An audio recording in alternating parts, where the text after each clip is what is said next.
Welcome to the one and only Mahendra Dogne.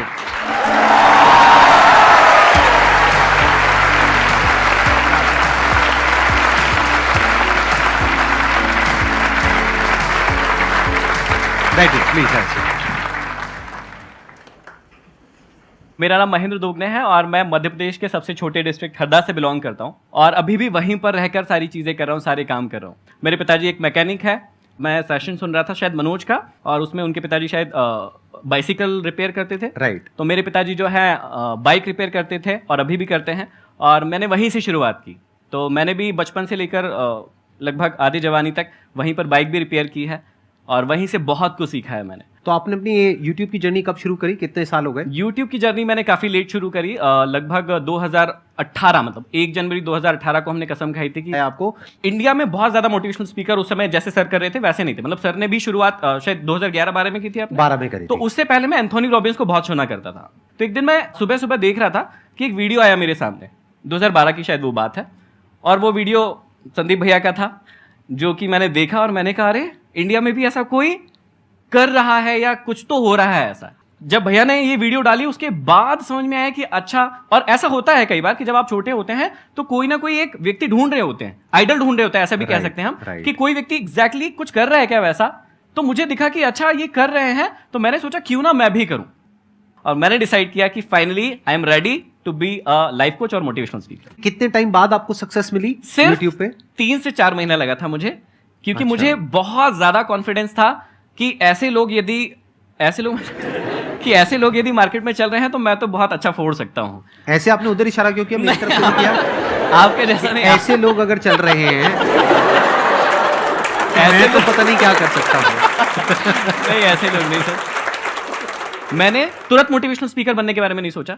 मतलब मुझे पता था कि पोटेंशियल है मेरे अंदर, और मुझे बोलना बड़ा अच्छा लगता था। मतलब मैं जब बोलता था तो लोग सुनते थे, और वो जो कनेक्शन होता था, जैसे भैया करते हैं कि जब आप भैया बोलते हैं और आप लोग हंसते हैं तो इनके अंदर क्या फील हो रहा होगा वो आप सोच भी नहीं सकते हैं, है ना। और हर बार वही चीज इनको यहां पर आने के लिए मोटिवेट करती है, या वही चीज इनको एनर्जी देती है, पावर देती है।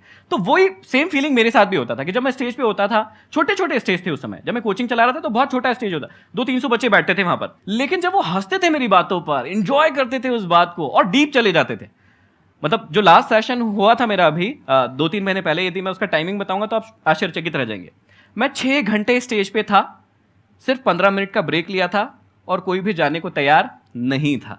क्या बात तो है। 6 घंटे मैंने रेगुलर बोला है। तो 6 घंटे कोई व्यक्ति किसी को सुन सकता है क्या? किसी का गर्लफ्रेंड या बॉयफ्रेंड होंगी तो वो भी बोर हो जाते हैं, अरे पका मत ना, अभी रखना फोन, इतना क्या है ना। एक समय में बात करने के बाद शुरू में तो बड़ा मजा आता है, हाँ हेलो जानू।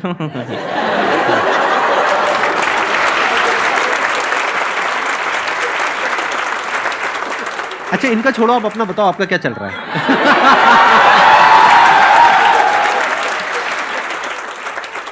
आपका भी क्या स्टेटस है? मेरा स्टेटस सिंगल है और मैंने शादी नहीं की है। Ready to mingle? नहीं। अच्छा, ओके, हाँ। क्योंकि मैंने जो है अपने ये जो मैंने अभी लक्ष्य रखा है अपने लिए और सोसाइटी के लिए, उससे ही अभी तो मैंने शादी कर ली है। और लक्ष्य क्या है? तो लक्ष्य के अंदर ये 5 उंगलियां हैं। यदि 5 उंगलियां आपने क्लियर कर ली अपनी लाइफ में, तो आप जितनी भी हमारे सेशन सुनते हैं शायद आपको उनको सुनने की जरूरत नहीं पड़ेगी, और आप अपनी लाइफ में वहां होंगे जहां आप एक्चुअल में पहुंचना चाहते हैं। तो ये 5 फिंगर्स क्या है, मैं बहुत सिंपल तरीके से बता देता हूं। सबसे पहले इस पहली फिंगर को कंप्लीट करना है, और ये पहली फिंगर है वो आपकी हेल्थ की है।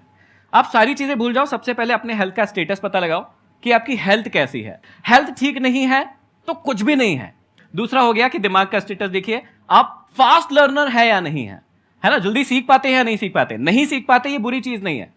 मैं भी 7th में सप्लीमेंट्री लिया बैठा हूं, मुझे भी 9th में फेलियर मिला है, लेकिन इसका मतलब ये नहीं है कि मैंने बाद में उसको सीखा नहीं कि कैसे सीखा जाता है। जो लोग कहते हैं ना कि हम बुद्धू हैं, हमें समझ नहीं आता, बहुत गलत सोचते तुम लोग। ये वाला उंगली जो है ना उसको क्लियर करो कि फास्ट लर्नर कैसे बनते हैं, ये सीखो। पहला हो गया फिजिकली फिट, दूसरा हो गया मेंटली फिट। तीसरा, जब ये दोनों उंगलियां कंप्लीट हो जाए तो भी काम नहीं चलेगा जब तक आप इमोशनली अपने आप को फिट नहीं करेंगे। आपके इमोशंस पर आपका कंट्रोल होना चाहिए, कब गुस्सा आना चाहिए कब नहीं आना चाहिए हमारे हाथ में नहीं है, लेकिन जब आ जाए तो उसे कैसे बैलेंस करना है ये हमारे हाथों में होता है, और ये हम बहुत अच्छे से सीख सकते हैं। जब ये तीनों उंगलियां कंप्लीट हो जाती है और आपके पास पैसे ही नहीं है, मतलब चौथी उंगली नहीं है, तो ये तीनों उंगलियां किसी काम की नहीं है। चौथी उंगली को क्रिएट कीजिए, मतलब वेल्थ बनाइए अपनी, फाइनेंशियली फ्री होइए, और उसके बाद जब ये चारों चीज हो जाए तब आइए और समझिए जो जीवन है एक्चुअल में वो क्या है, मतलब जो स्पिरिचुअल जर्नी हम कहते हैं। और जब ये 5 उंगलियां आप बनाएंगे तब बनेगी एक मुट्ठी और उससे आप जीवन में फिर कुछ भी कर सकते हैं। बहुत बढ़िया।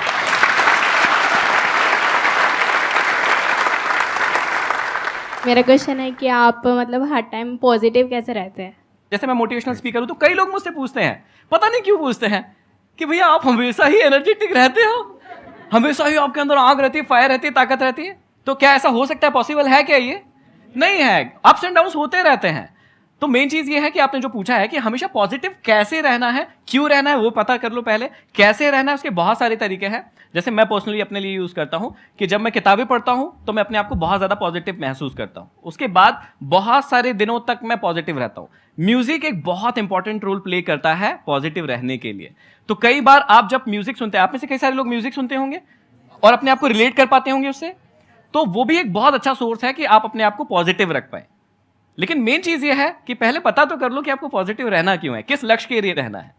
या यहां पर ना एक चीज यदि हम करवा सके कि बहुत सारे लोगों का एक कॉमन क्वेश्चन रहता है, जो मेरे साथ तो बहुत पूछा जाता है, मुझसे पूछा जाता है कि ना हमें पता नहीं चल रहा है कि हमें करना क्या है, हाँ या ना?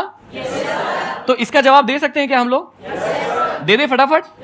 तो कुछ एक छोटी सी एक्टिविटी करवा सकते हैं क्या? हाँ, ठीक है, ठीक है। दो लोग कोई भी आ जाओ स्टेज पर। आपका शुभ नाम क्या है? देव। देव है आपका? मोहित। यहां पर खड़े। तो अब आपका नाम ना देव नहीं है, थोड़ी देर के लिए आपका नाम देवयानी है। क्या है? तो मोहित, आपको क्या करना है, ये देवयानी है, ये आपका लक्ष्य है। क्या है? लक्ष्य। हाँ, इसको आपको पाना है। चलो पालो फटाक से, चलो जल्दी चलो, चलो पालो पालो। अरे नहीं, भागना नहीं है, आप यही कर रहे हो, भाग रहे हो, यही कर रहे हो। जाइए, थोड़ा और पास जाइए, आंखों में आंखें मिलाइए, हाँ गले मिलिए थोड़ा सा। हाँ, बस जा।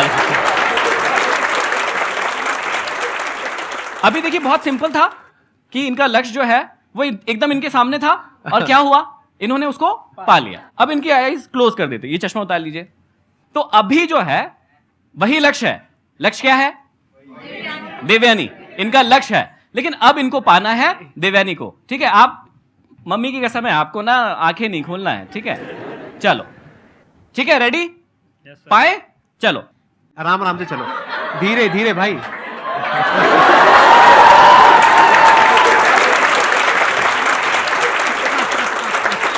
तो यहां पर कुछ बात समझ में आ रही है कि जब हमारे सामने एकदम लक्ष्य होता है तो एग्जैक्टली हम देख पाते हैं कि हमें कहां जाना है। लेकिन जब हमें पता ही नहीं होता है कि हमें जाना कहां है, तो फिर हमें बहुत सारे एफर्ट्स लगाना होता है, जैसे इनके केस में हुआ होगा। लेकिन इनको तो पता था कि किधर घुमाया। जैसे ही थोड़ा सा बड़ा स्टेज होता है, जब मैं ये वाली एक्टिविटी करवाता हूं, तो व्यक्ति कंफ्यूज हो जाता है कि उसको कहां जाना है। तो थैंक यू वेरी मच, आप लोग जा सकते हैं please. Thank you, thank you.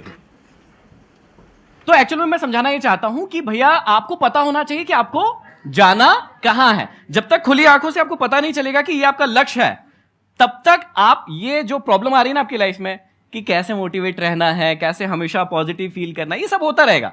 लेकिन जब आपको पता चल जाता है कि आपको जाना कहां है, फिर ना आपको किसी भी क्वेश्चन के जवाब की कोई जरूरत नहीं होती। सारे जवाब